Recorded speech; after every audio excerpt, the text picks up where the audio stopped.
we're going to Antigua, and then we're going to Chimichangas. Chimaltenango. Maltenango. Yeah. Chimichangas. Good morning, everybody. We're staying at the boutique hotel here. I'll put it in the chat. Yep. I think I've stayed there before. Some boutique, yeah. Welcome everybody on this good Tuesday morning.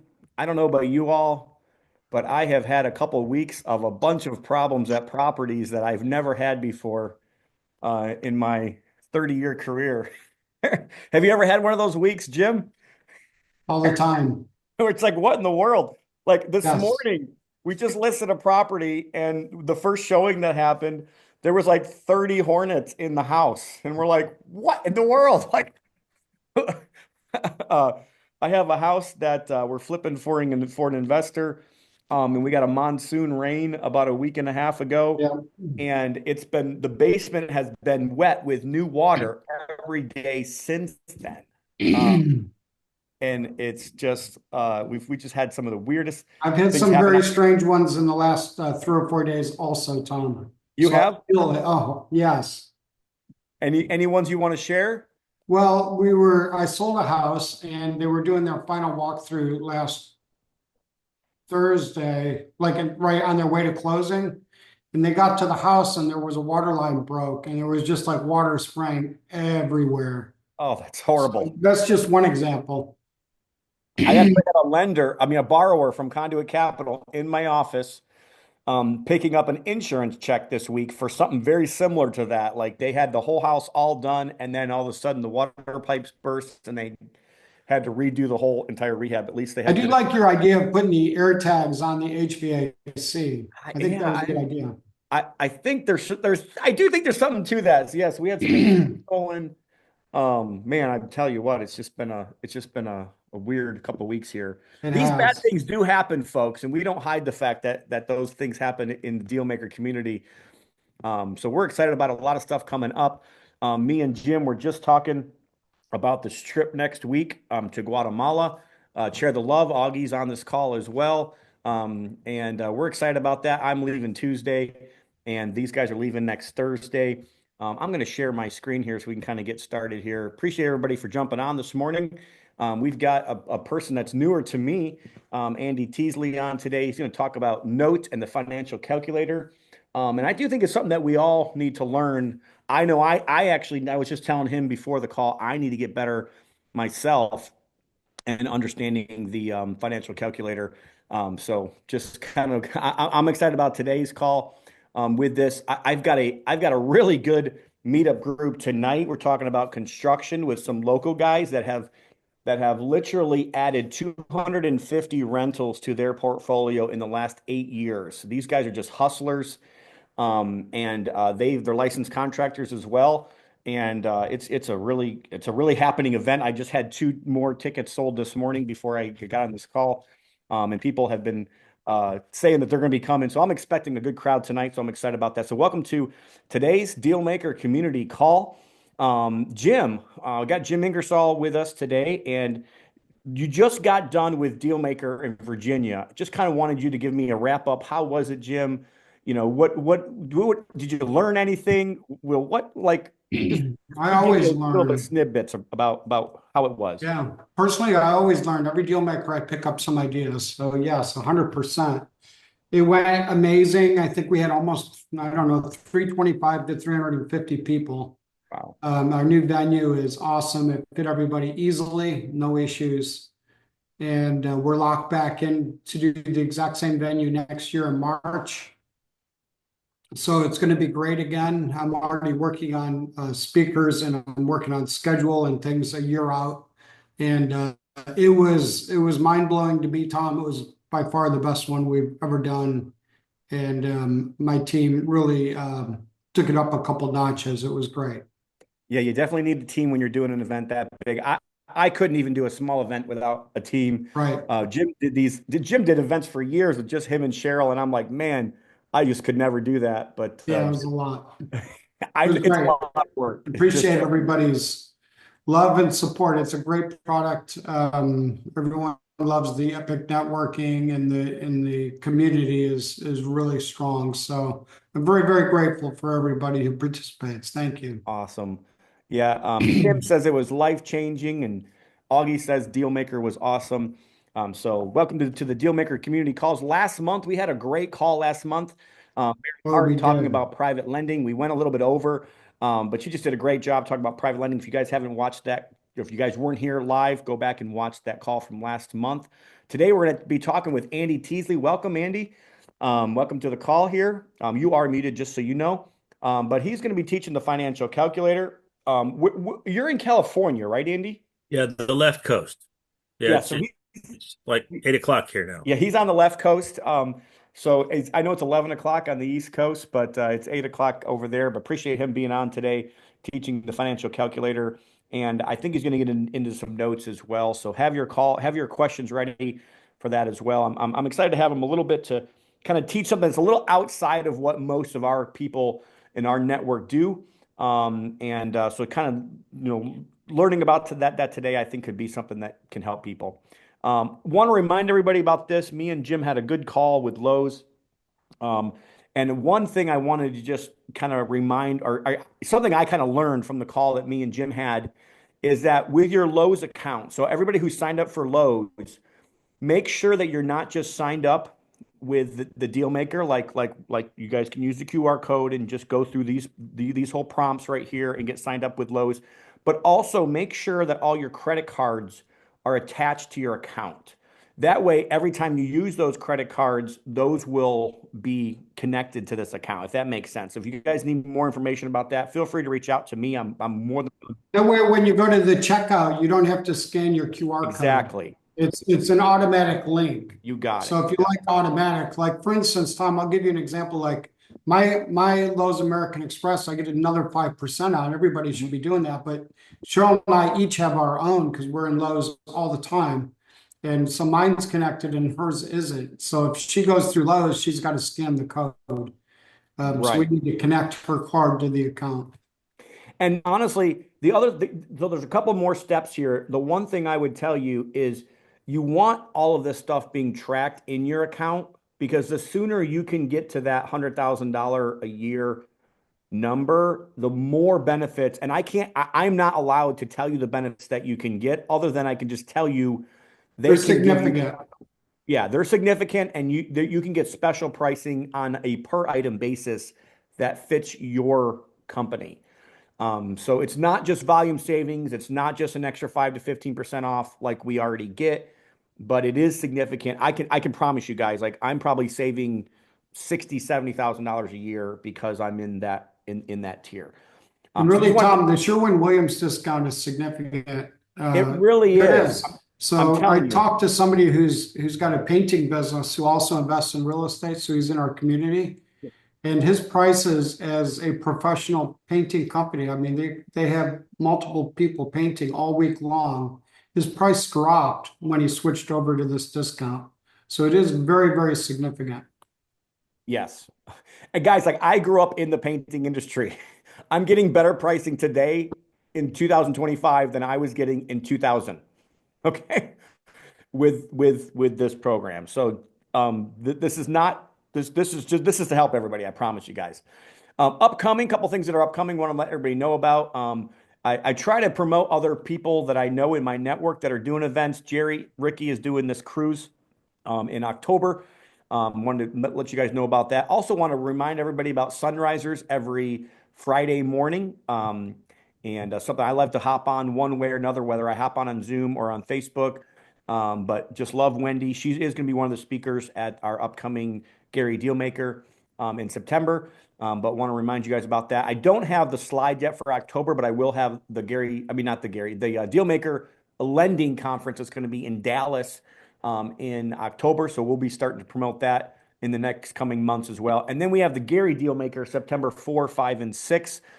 We've got early bird pricing still going on right now. So if you guys want to get your tickets, I believe we will sell out this year. Jim, you've seen my venue, and I think I'm going to sell this out and probably have to turn people away. So make sure you guys get your tickets for the Gary Dealmaker. We've got some amazing speakers. I've got a person who invests out of the country who's going to teach you kind of the things to think about when you're investing out of the country. Jim's going to be one of our speakers. Some of the people that you guys already know, Tom Barry and Wendy Sweet and Jeff Shahusky, all really good speakers are going to be there. But I'm excited about that event. Next week, we're going on this missions trip. We raised all the money. I appreciate. Want to just give a shout out to everybody who gave anything for this. Some people gave 100, a couple hundred, 500. A couple people gave a couple thousand towards this.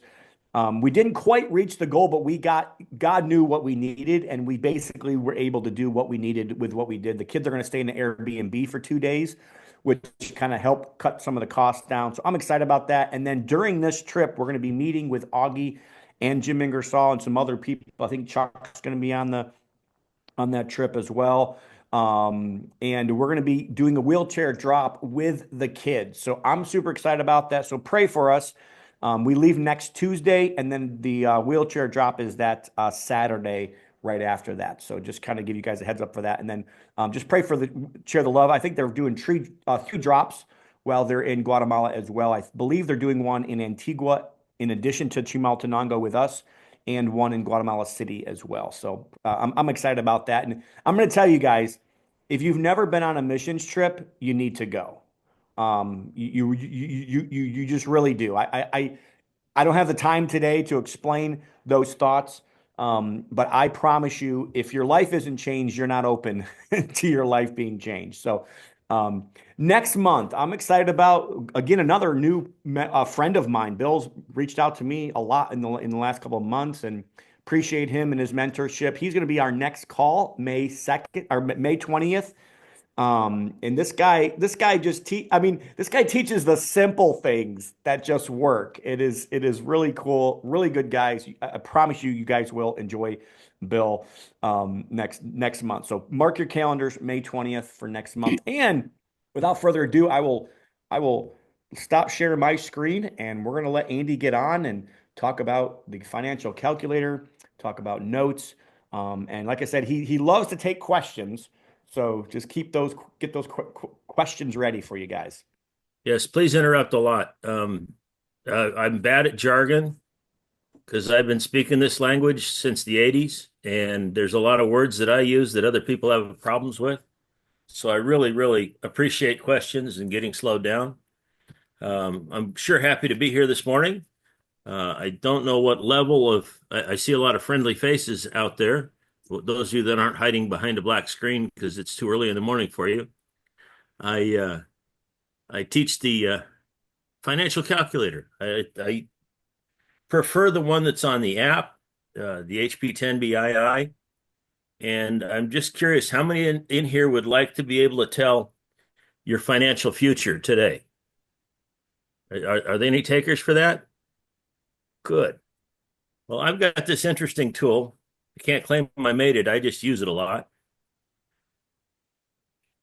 Okay, there we go. There's the financial calculator. There we go. Everybody see that okay? Yes, sir. So let's start with some. I have first question. How many of us know somebody in their 20s? Does everybody in the room know somebody in their 20s? Mm-hmm. So every time I run into somebody in their 20s, especially at a real estate meeting, I will say, wow, you got 50 years to go, don't you? And they all think they do, and they probably do, I mean, at this point. So I ask them a simple question. I say, if you could invest $500 a month at 15% for the next 50 years, what will that grow up to? And they guess all kinds of numbers that make no sense. And then I take out my calculator and I show them how we figure this out. It's 50 years. N is the number of years. 15 is the interest rate. Frequently, somebody will ask, where can you get 15% on your money? And I like to point out the easiest way I know is to do tax lien certificates in Arizona at 16%, or in Florida at 18%, or in Texas, which I haven't tried yet, is 25% for 6 months, which is an insane return, but they're all better than 15. So assuming they have nothing in their IRA, because you know those youngsters, they always have forever to start. This is the present value, the PV button. And we're going to take $500 out of our wallet every month for the next 50 years. And if we do that, 50 years from today, we will have $69 million. And typically those youngsters will say, wow, that's a lot of money. And of course, they all say 68, and I remind them how rounding works and give them a number they can't forget. But this is how you can send it home for them so they really understand why they have to start today. Ask them how much it costs just to wait 1 year to start. Anybody got a guess? Much. Unmute and give me an answer. A lot. A lot. Any other brave souls out there? 15. Can't all be sleeping yet. Didn't get that boring, did I?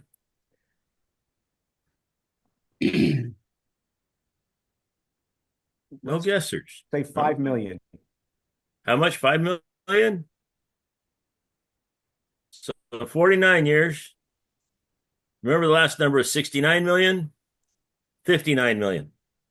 It cost them $10 million because they didn't fully fund their Roth IRA last year and invest it well. How much of an impact can you have on the youngsters in your life if you just teach them this one little calculation? Okay, so why I like this tool. I spent probably the first 20 years of my investment career knowing this loan.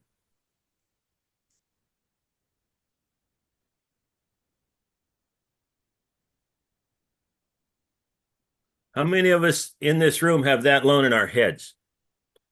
Do you know you can borrow $100,000 at 6% and it's going to cost you $600 a month, right?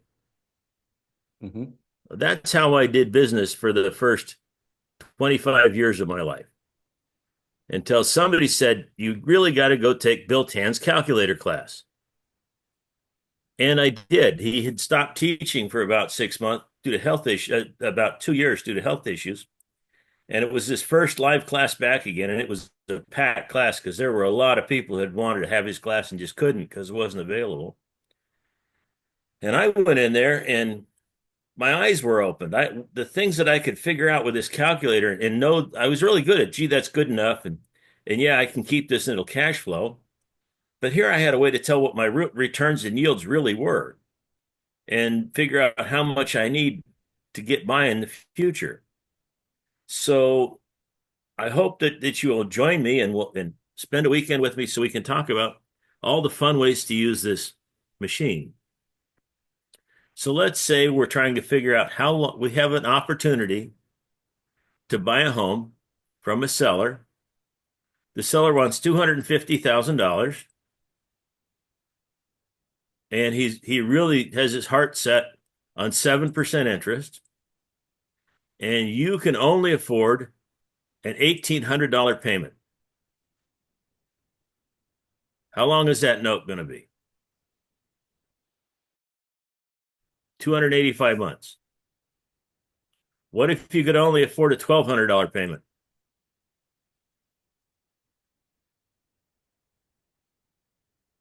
That won't work. So how do we figure out what our minimum possible payment would be? Let's assume we can talk him into 50 years financing. And let's solve for that payment at 7%. So we need to give him $1,504.22. If we want to, that's the least we can do, and that's 600 month payments or 50 years.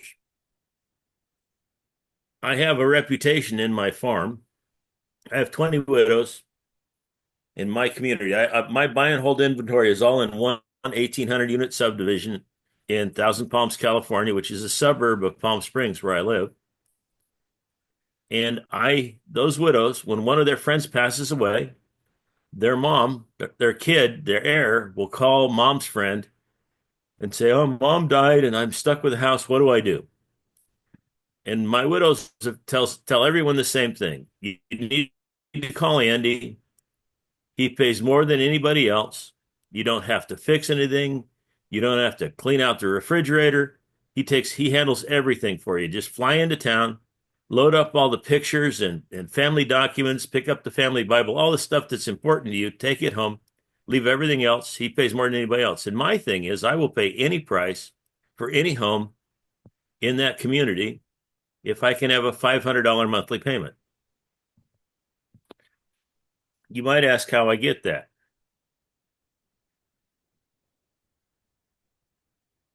Typically, my reputation is being the guy that pays more than anybody else, right? Mm-hmm. So when I want to get seller carryback, let's take a step back. What is the default answer in negotiation?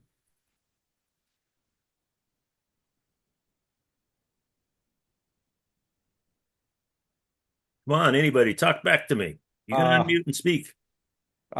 Yes, but Okay, let's The have answer some is other usually guesses. no. No, Or there's somebody. Augie, yes. That's what I find it to be. Boy, those tires are kind of bald. Will you knock $500 off the price of your car? No. Gee, I checked that oil. It hasn't been changed in a while. I think you need to give me a couple $100 to cover the oil change. No.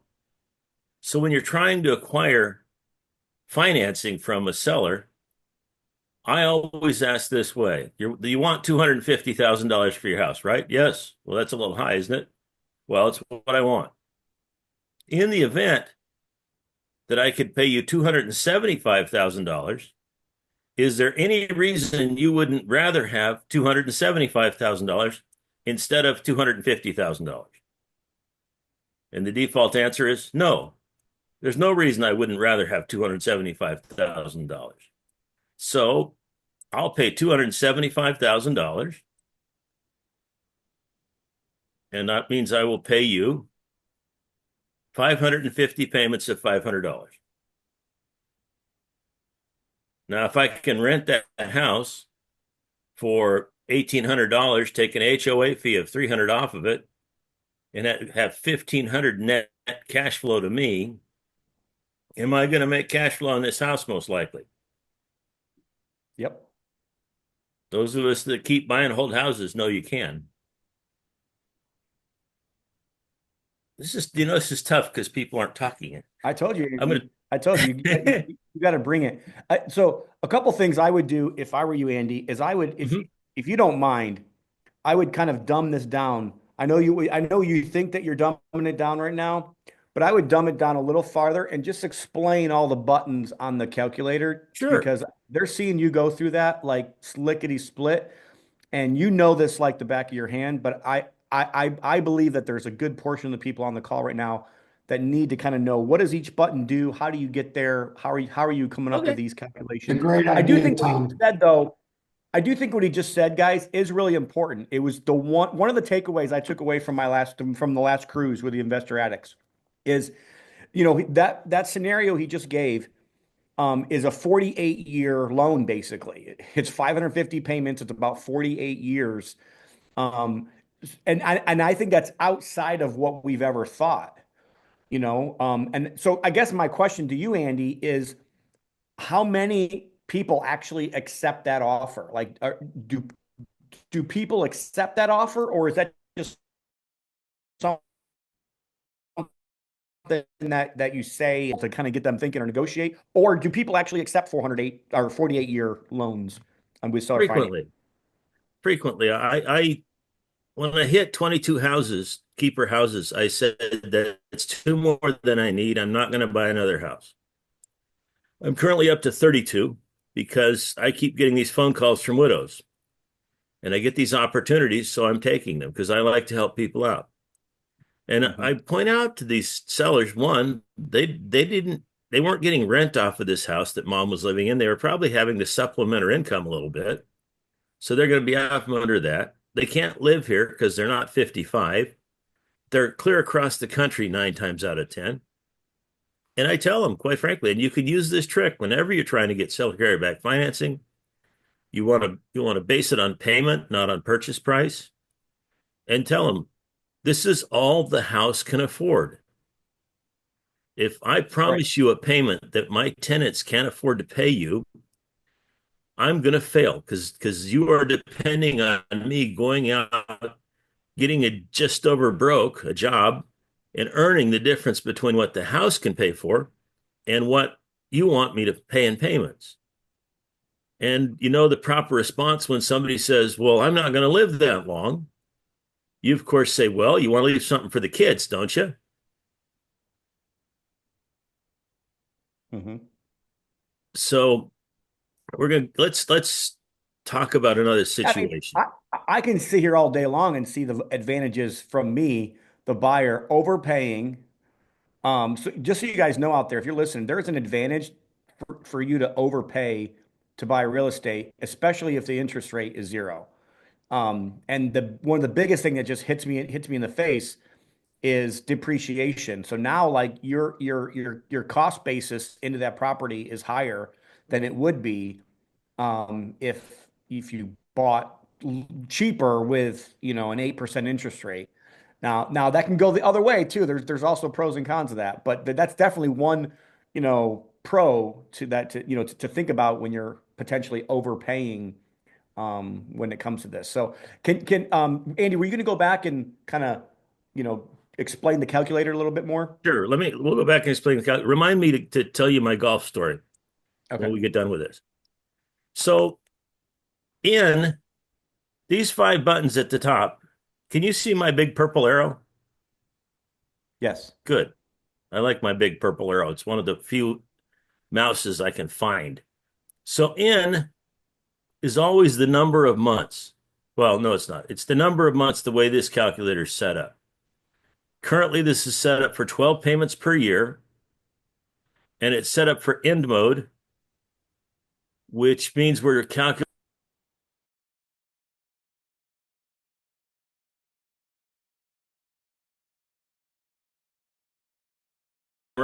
our systems. So this is a very powerful device, and it really takes a full day to learn how to do it. And now my wife's taking a phone call on this side of the room.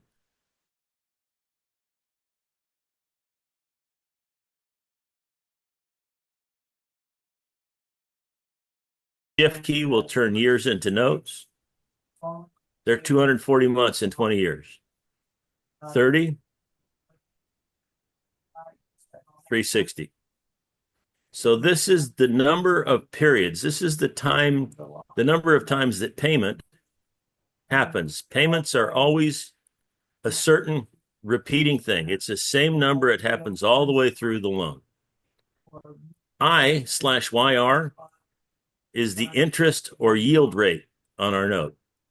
If we're calculating interest for a loan we're borrowing, then it's I, or interest. If we're trying to figure out what we make on an investment, we're going to calculate our yield. So this is always presented in a percentage. So anytime we click on a button, it will solve. So there's 4 here, right? We've got N, we've got PV, payment, future value. So what interest rate is that if we finance that over 30 years? It's coming out minus, which means it's not going to work at that interest rate, or this won't amortize.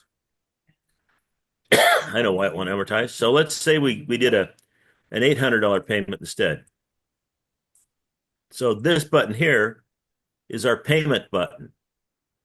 This is something that happens repeatedly n number of times. So that's a 0.31% loan. See that? Mm-hmm. Now, PV here is the present value. That's the value today. Or occasionally, if we're trying to look back in time, that would be the value when this loan started. And future value would be the value today, if we were looking back in time. We frequently do that. So let's do a little simple example. If we wanted to have $100,000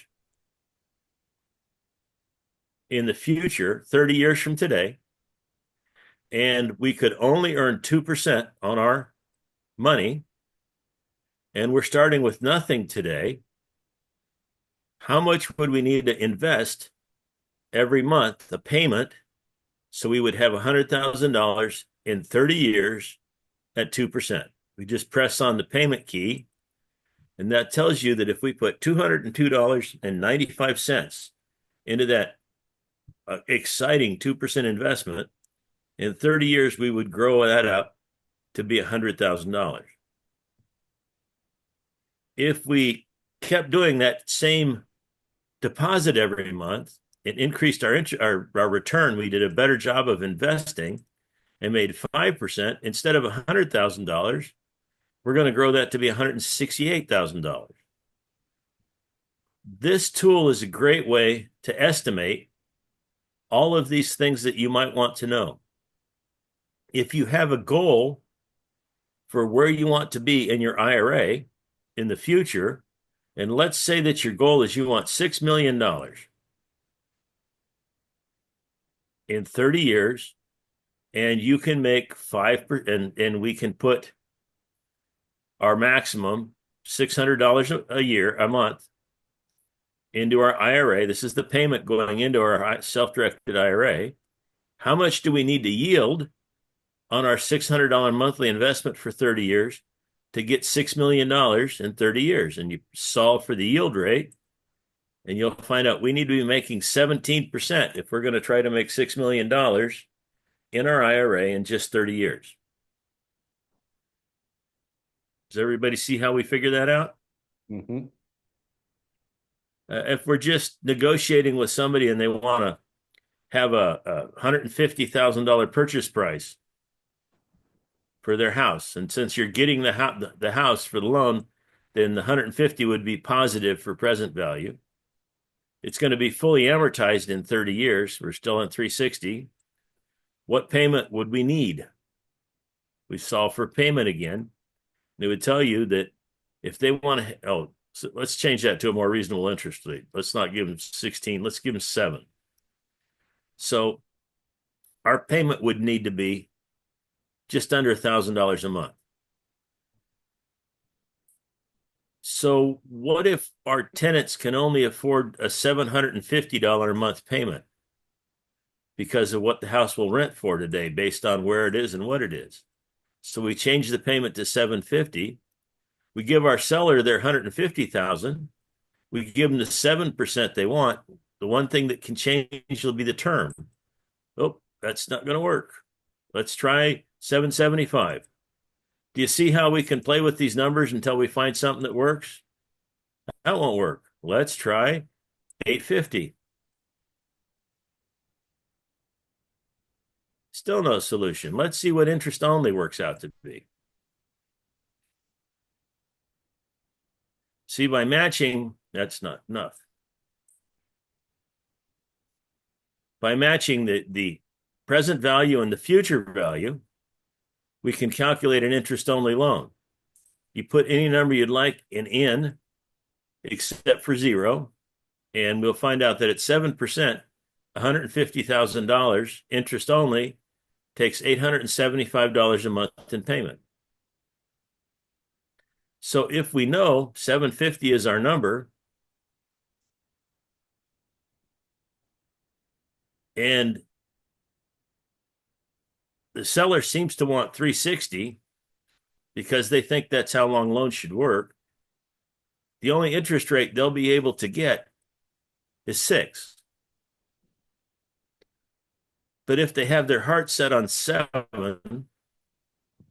let's say they have their heart set on 7, they really want 30-year amortization, but they're willing to let you have a $750 payment for the first 5 years or 60 months.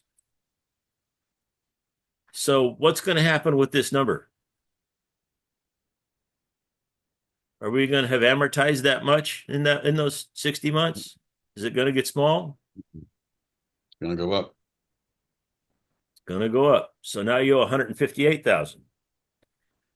But it could be that after 5 years of rent increases and smoothing out your operation of this rental house, now this house can afford an $850 a month payment. So what we're going to do is we're going to move the balance here, which is after our 5 years of negative amortization, over here to present value. We're going to change our payment to 850. We're going to make this amortizing. So we make future value 0. And we will find out that our term on our loan needs to become, that wasn't enough. Let's make it 900. 900 doesn't do it either. Let's see if we can get it up to 1,000. There we go. So if we can give him his 7% the whole time, the balance is going to go up for 5 years, and then it's going to go down for 450 months, which is something less than 50 years. It's actually just less than 40 years, because 40 is 480. So let me tell you my golfer story. There are 2 guys out on the golf course. One of them he's a salesman, and he has made the sale of the century. You know, you've spent some time with that salesman. I'm sure you have, all of us have. So for 18 holes, this guy has been bragging about how he can sell ice cubes to Eskimos. So they get to the 19th hole, and his golf buddy says, you know what, jerk? You've been bragging about how you can sell ice cubes to Eskimos for 18 holes. I've heard just about enough. You see that nice bottle of scotch up there on the top shelf we've all been admiring? He says, yeah, it's a nice bottle of scotch. I'll bet you that bottle of scotch that you can't sell that rental house you have down on Main Street for $1 million. $1 million? That's a lot for that house. That's not one I wanted to sell. No, that's the bet. You can't do it, so just give up and buy me that booze. He says, no, you're on. So he calls Andy, because he knows Andy's crazy and will overpay for houses all the time. And he says, hey, Andy, I'm down here at the 19th hole with Joe. And you know that nice bottle of scotch we've been admiring up on the top shelf? I said, yeah, it looks like a tasty bottle, but $400 a lot to pay for one bottle of booze. Yeah, well, here's the thing. He's bet me that bottle that I can't sell my rental house on Main Street for $1 million. $1 million? Not awful lot for that house. He said, yeah, I know, but you're the crazy guy that overpays for houses. All right, I'll tell you what I'll do. I'll pay you 2,000 payments of $500 a month for that house. Did he win his bet? 500 times 2,000? Mm-hmm. $1 million. Now, did I get a good deal for the house? It rents for 1,000, payments 500. So our rule of thumb says that without any unusual expenses like HOA fees that are excessive, or crazy insurance, or any of those odd factors, but just a routine, normal bread and butter house in a small town should cost you about 40% of your rent to operate. So $400 of that 1,000 goes to cost, 500 goes to the mortgage. If everything's perfect, I'll get to put $100 in my pocket that first year. So, but let's figure out if I got a good deal. If I value my cash at 7%, which I think is a reasonable value for valuing spending cash, right? Mm-hmm. What did I pay for the house? To figure that out, all we have to do is press present value.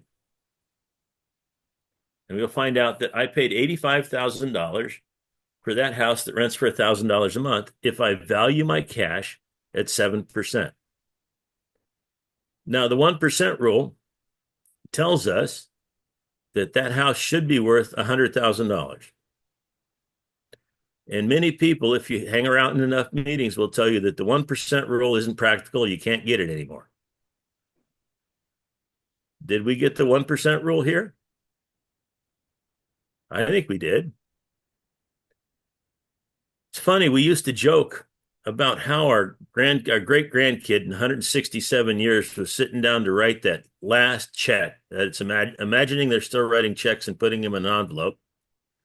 And he says to his brother, he says, you know, dang it, I really wanted to go to McDonald's and get a Big Mac, and instead I got to write this check for Grandpa Andy's mortgage. And everybody chuckles about that little story, but one smartass sat up in my class and said, "Have you ever done the math?" And I had to admit I had never done it.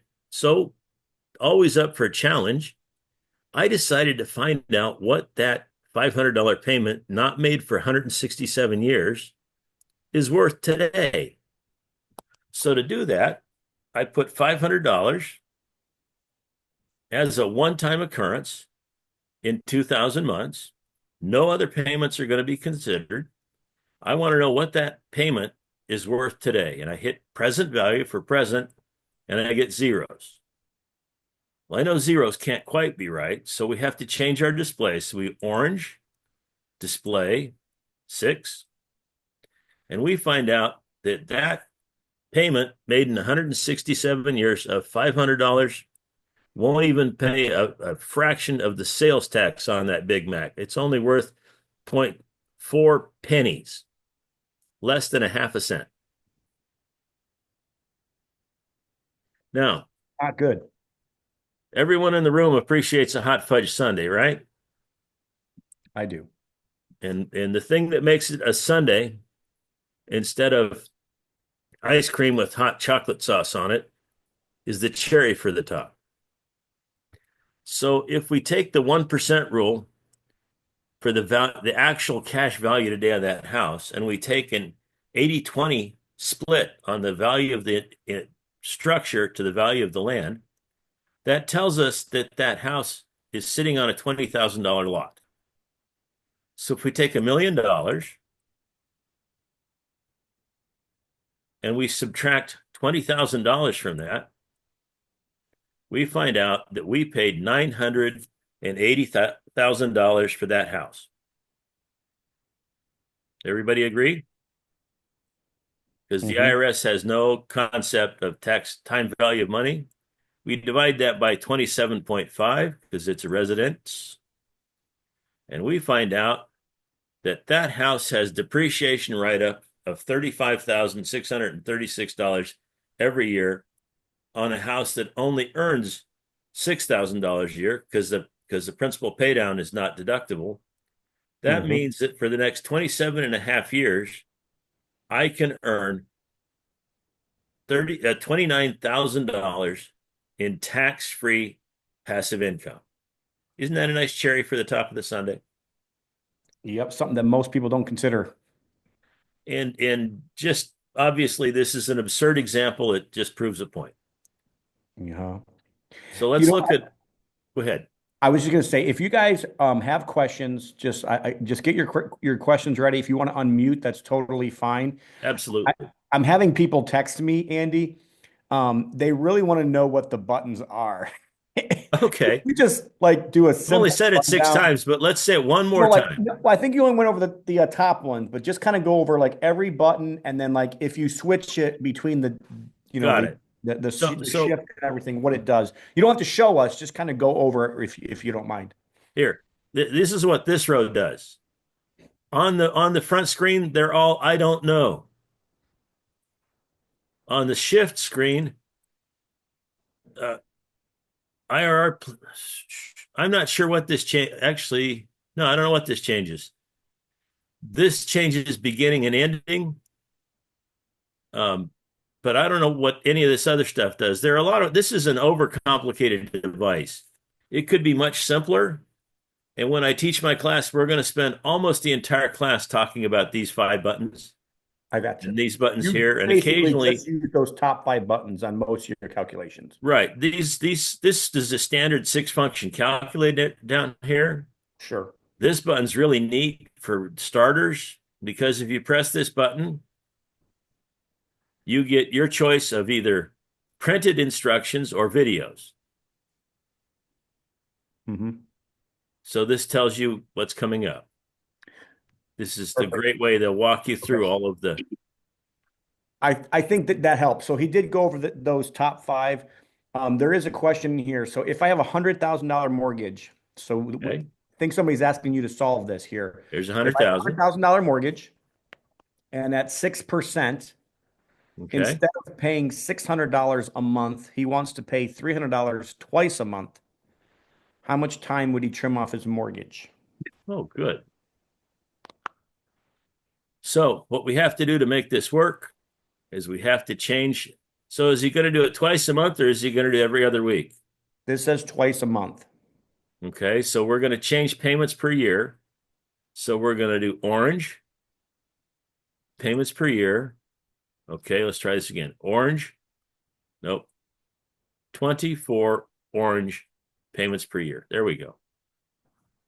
And he wants to know how quicker he's going to get it paid off. So we've got 6% interest, $100,000, $300 payment made twice a month. Versus a $600 a month payment. Right. So that's going to take 718 bi-monthly payments. So if we divide that by 2, that's going to save you a whole 1.2 payments. Well, are you sure that 600 would have actually gotten it to? Yeah, because that's one I've got memorized. That's 30 Okay. years at 6%, 600. That's the one I did 25 years of business on. Gotcha. So yeah, $100,000, $600 a month payments get you 30 years. So basically a month, it only saves you a month and a half of interest is what you're saying. Yeah. But let's look at what most people are actually preaching, which is biweekly payments. So you get we're 26 making payments. 26 payments per year. Yeah. Then you'll find in drops to 636.15 divided by 2. 6 or that. Okay. So that's going to shave 40 months off that biweekly payment scheme is actually a pretty good one for shortening things. The bi-monthly doesn't get you much. Ken Veroli wants to know, like, what does the blue and the orange buttons do? Well, they're shift keys. The blue is to do statistics. So if you hit the blue button, those of you that are economics majors can get all that. You get the coupon percentage, the calls, all the statistics stuff. But for the note business, the real estate business, we just don't use that stuff. The orange shift key we use frequently. I'm going to load in. Let me put this back to 12 payments per year so I don't cost myself money like the last time I did this. And let's make this a 40-year note and solve for the payment. So there's 100,000 at 6%, 40-year amortization. So we hit the orange button, and up here that says amort, where it used to say FV.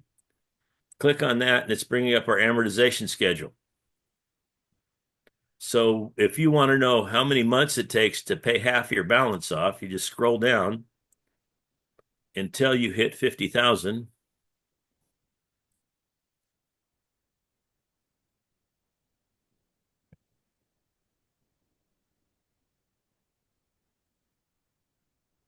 I hope this is sharing well.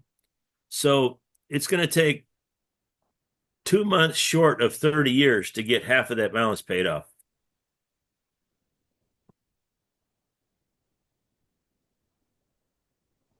Christy says, can you please show us the easy button, Andy?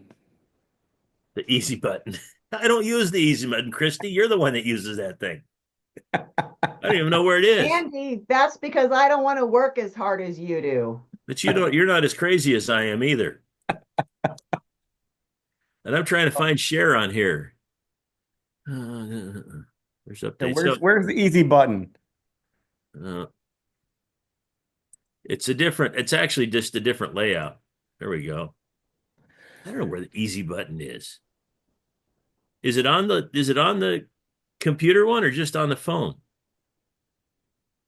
You may have a newer version. So if you don't have the 3 lines, there's 3 lines in the upper right corner, depending on your version. And then you would go down to TVM Easy Worksheet, and it looks like this. Look at that. It's beautiful. So here's the problem is you're on the phone app and I'm on the computer app. True story. And believe it or not, Christy, you know how cheap I am, right? $9. Kenny offered a free copy of the beta program for the desktop. And guess what? I'm still running. So Old one. yeah, I like the free one. easy button. That looks I do good, too. Christy. Where did you get that? In the App Store? Let me find it. Let's see if I can find it. No, no. Andy, you had the TVM worksheet in the view tab. Go back to the view Here's menu. mine. Go back to the TVM. View This one? view menu. Go to the view on the top. Oh, View. view. Yeah. Yeah. Okay. There you see last but one is the TVM Control 8. TVM Go all worksheet. the way down. That one? Yeah. Oh, there it is. It's called the TVM worksheet on the desktop, at least the beta version. Well, that just moves your buttons sideways is all. Christy likes it because it's prettier. She likes the easy button. We all do. That looks good, Christy. I'm going to check it You out. know, I've got the app. when it looks that garbled, people aren't going to accept it as easily as a nice, clean, and it doesn't give me the version number. It's got red 10BII Finance on the App Store. Probably. I may actually have that on my phone Yeah, it's MBI. because the phone app and the desktop app are different. And there's easy mode right on mine. There you go. And wait a minute, it gives me a list of questions. You have to choose what you're solving for first?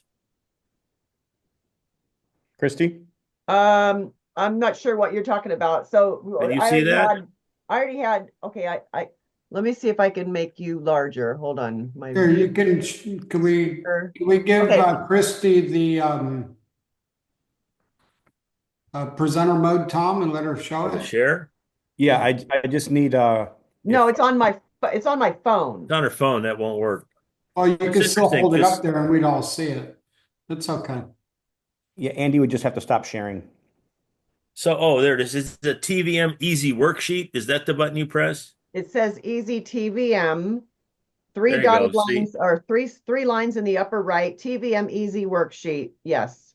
Okay, see, it's way down on my screen. That's how I get yours. Yeah.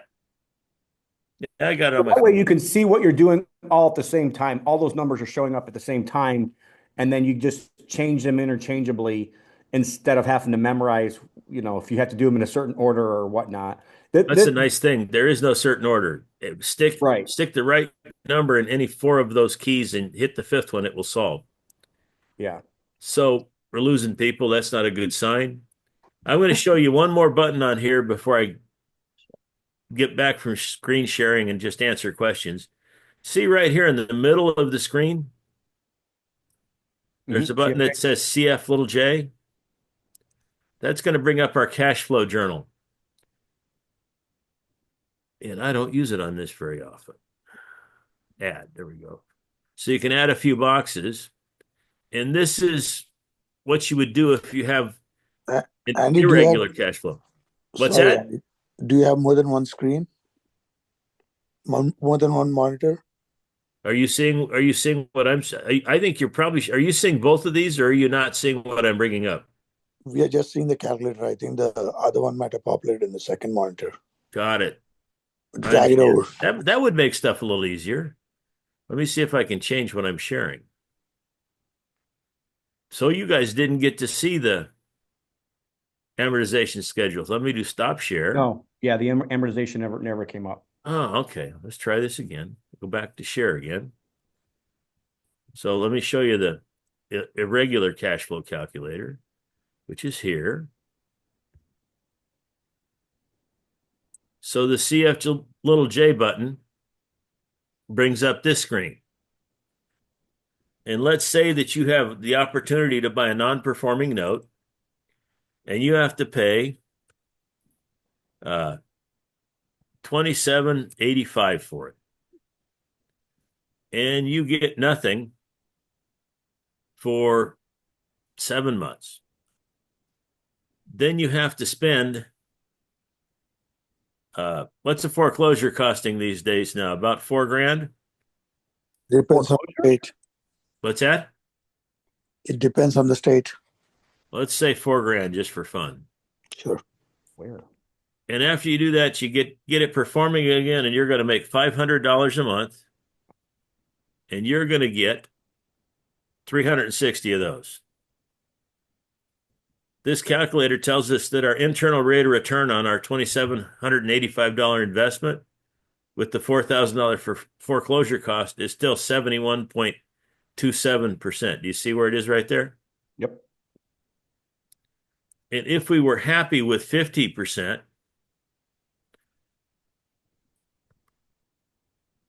what could we pay for it? So we hit NPV, I think.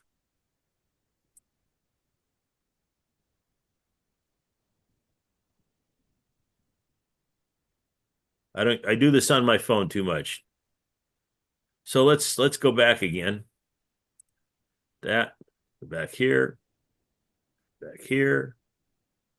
Let me bring that up on my screen again. Excuse me. Let's bring the amortization schedule up.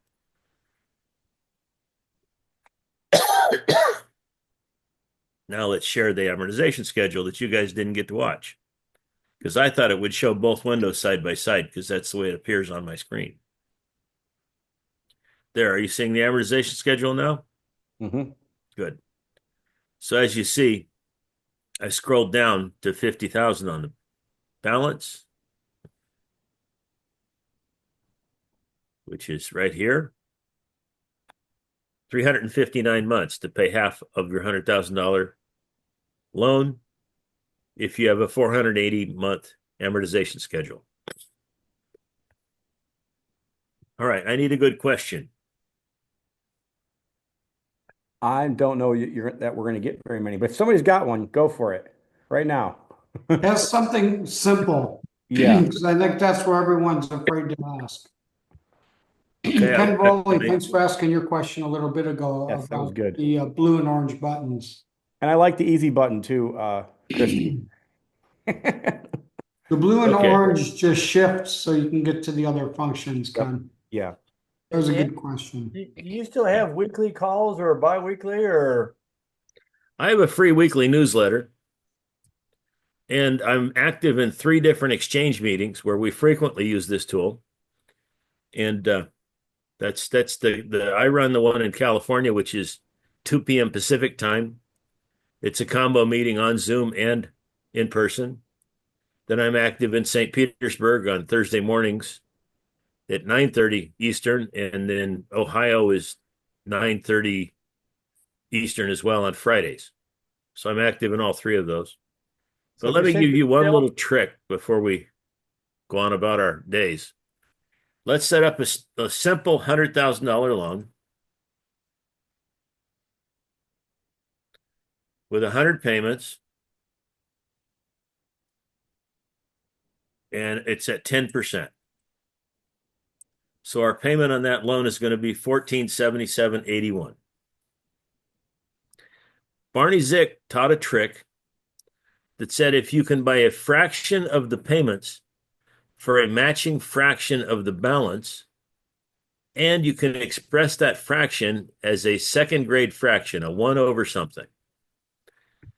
You take the denominator and multiply it times the interest rate on the note, you will find that the yield you make on your investment is approximately equal to the interest rate times the denominator. So for example, if I buy 50 payments of this note for $50,000, I will find that my return is 19.85%. So if I buy a fifth of the payments for a fifth of the balance, my return is going to be just short of 49. So that's an estimator. It's not exactly right, but it's an easy way to help people out. And the thing that we like to do to show our potential note sellers, if we go back to our original note,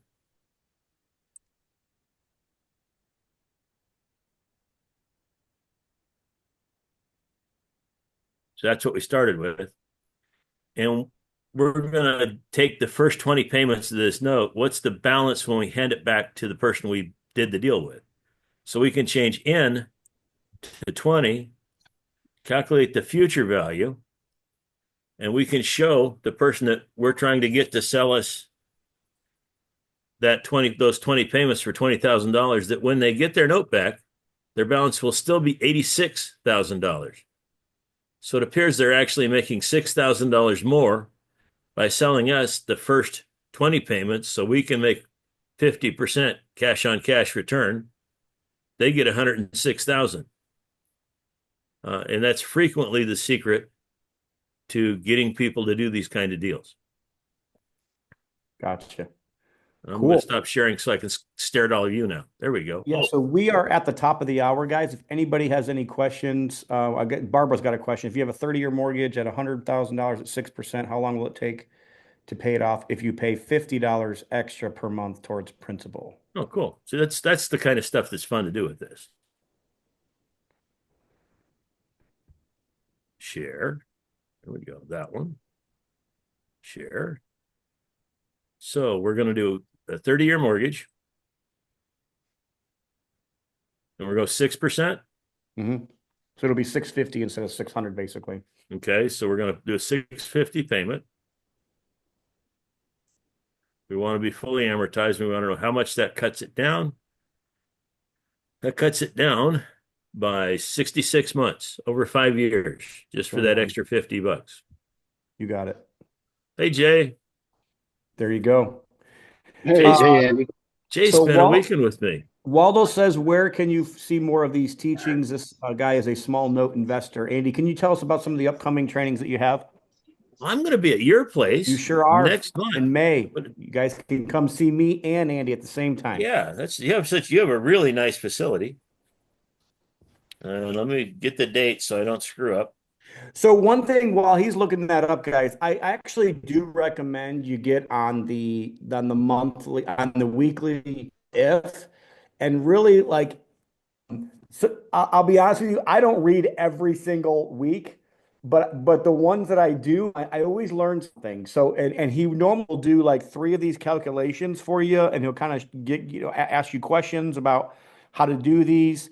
He normally just tells you about some upcoming events and stuff as well. But Andy, can you put in the chat how people can get, or if you want to give it to us, me or Jim? I just there you put go. it in the You chat. got it there. So just shoot me an There you go. email. It's called just say I want your newsletter so I can make Constant Contact happy.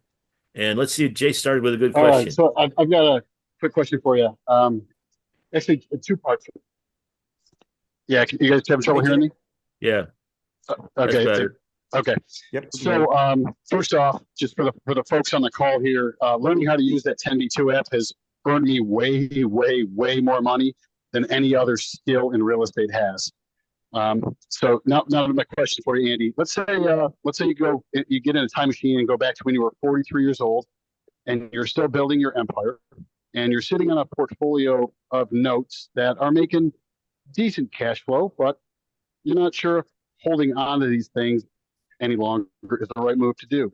What would you do with $1 million of note equity right now if you were 43 years old?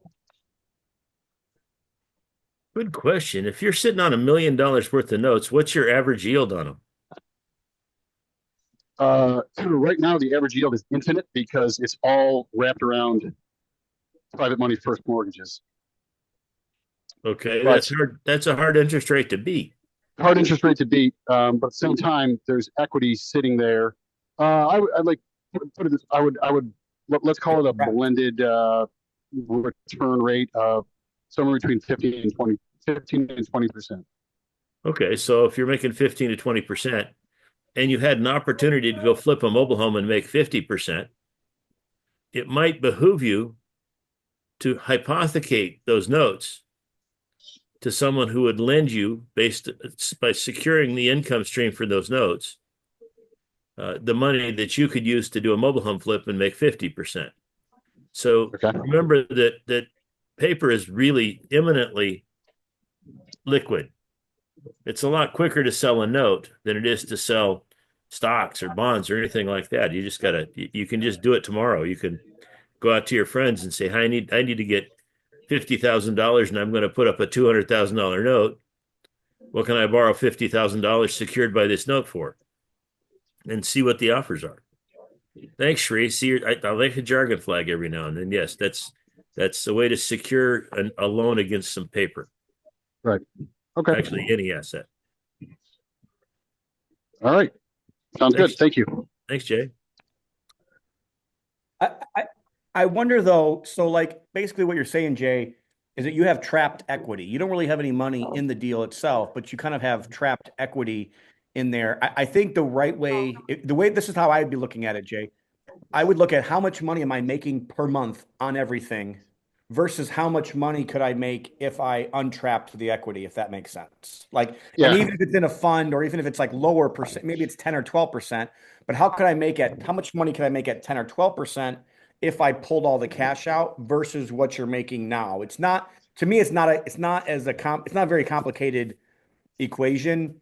That I don't think you really need the financial calculator to figure that out. It's really kind of just figuring out, because trapped equity is hard to just calculate on a calculator, if that makes sense. Yeah, that's correct. It's opportunity cost and Right. yeah, trapped equity, and what am I going to do with the money if I pull it out? Exactly. Okay. So, Lorelia had a question about her 10BII. It doesn't look like this one. There are about 6 different decent HPII apps. The one that's brown and comes from in-a-day development is the better one because it has those other 2 buttons I showed you, and the green one doesn't have those features. And that on your phone costs a rip-roaring $5.99, and it goes from phone to phone to phone, because before I was buying these combat cases, I was buying a new cell phone every 90 days. So I don't get a commission on it. I should. Next time I bump into Kyle and Kenny, I'm going to give them a hard time. But I'm seeing if there's anything else in here that we could do. The only other thing I see is hypothecate, borrow against cash flowing note. Maybe just explain that a little bit, but we are kind of at the end of our call time today. So if you want to just give that quick thing, we can kind of wrap this up.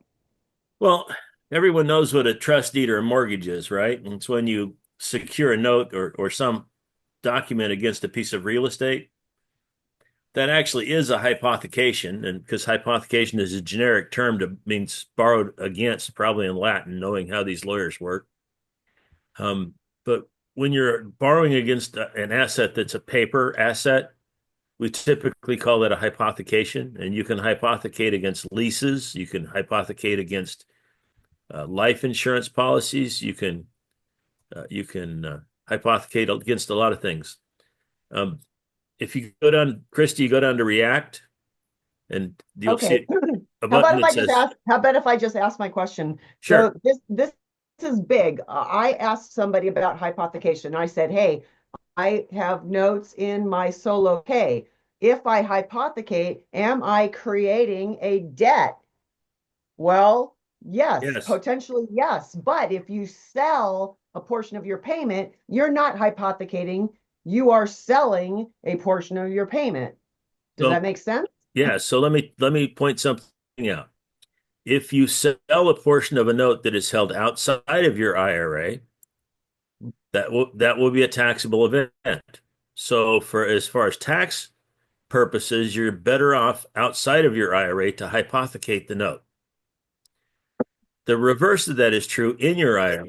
If you're in your IRA and you borrow or hypothecate against a note, you will owe UDFI for whatever you earn with that money you borrowed, which is an onerous tax of 35 or 37%. Exactly. So I don't hypothecate. I don't create a debt. I simply sell a portion of my payments.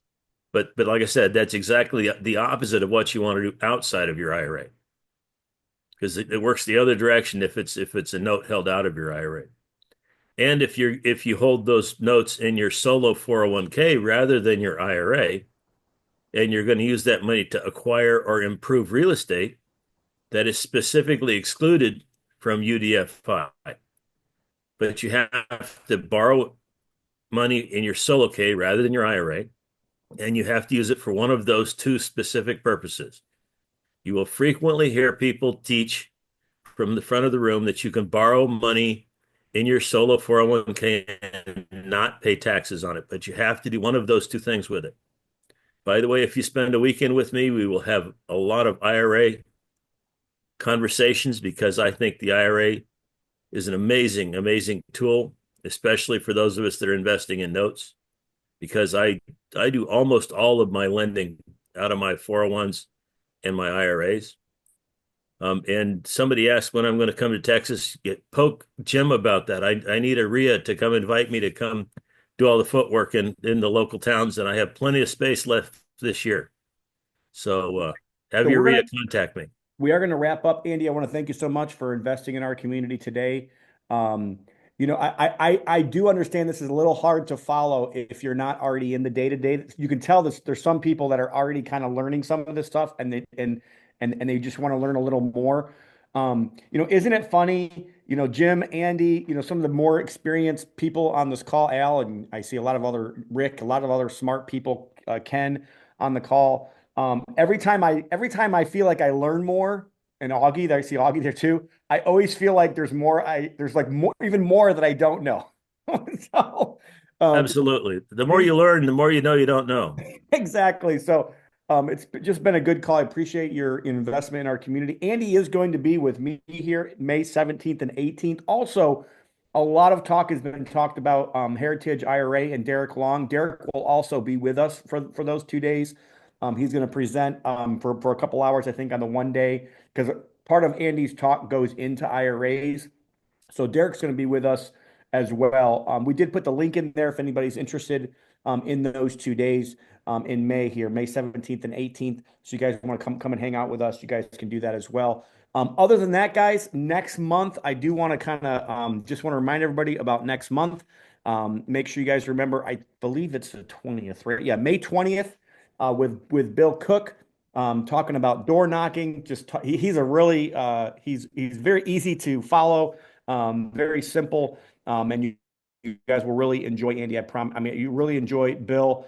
But thanks again, Andy, for being on today. Yeah. Thank you, everybody else, for jumping on. It was a really good call. I do want to highlight one more thing, Tom. Yes, sir. And that is that if you found me overwhelming today, because it's kind of tough to put enough into, an hour, I will tell you, you'll find me a little overwhelming on the weekend. And because of that, I offer free retakes anytime I'm producing a class and whenever I have a sponsor who's willing to have my retakers in the room. So are we doing that for yours, Tom? We're going to have. Yes, sir. If anybody wants to come that's already come, they're more than welcome. Yeah, pony up something for the food in the book. And that's so many people, some of my most successful students took 3 times through before it really clicked. And I can see why. Yeah, absolutely. So come spend the weekend with us. If you've already taken one of Andy's courses, like I said, you guys are more than welcome to come and do it again. It's a very kind of flat, we're not offering a whole bunch of stuff, and we're not, offering a whole bunch of networking events. If those things kind of come together, we're not doing lunches or anything. It's just a simple 2-day type of deal. But we'd love to have you guys come for that event. Just remember, next month, May 20th, 11 a.m. Eastern time, Bill Cook. Pray for us next week as we go to Guatemala. Pray for Augie and Jim. Yes, please. Share the love as well. And have a good Easter, guys. Just remember, if you're a Christian, this is our 4th of July. This is our Independence Day. This is really what gives us eternal life. And, there's a lot of craziness going on in the world right now. I've decided to make this week an entire fast from all politics. Anything I see on social, I'm just skipping right over. I don't want to hear it. I don't want to even talk about it or think about it this week. I want to think about the King of Kings and Lord of Lords this week on his day. So hopefully you guys have a good Easter, and we'll see you back here next month. Have a good day, guys. Thanks again.